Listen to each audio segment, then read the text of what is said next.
Welcome to our channel. Today we how to authorize Basecamp projects with SSO via Google Workspace. Quick tutorial step by step clearly. To authorize Basecamp projects with SSO via Google Workspace, begin by logging into your Google Admin console. Enter your admin credentials and click on the admin panel. In the admin console, navigate to Apps. Select Web and Mobile Apps.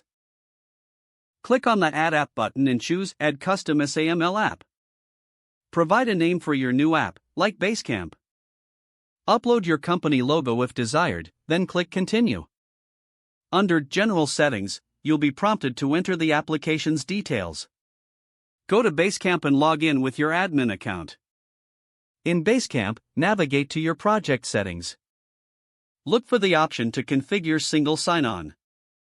Copy the SSO URL provided in Basecamp. Return to the Google Admin console. Paste the SSO URL into the SSO URL field. Now, switch back to Basecamp to obtain the entity ID. Copy the entity ID and return to the Google Admin console. Paste the entity ID into the appropriate field. Scroll down to the Attributes section in the Admin console. Create a new mapping for the user's email.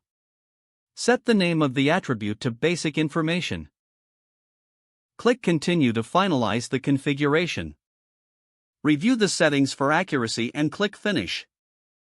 Return to Basecamp and enable SSO authentication in the settings.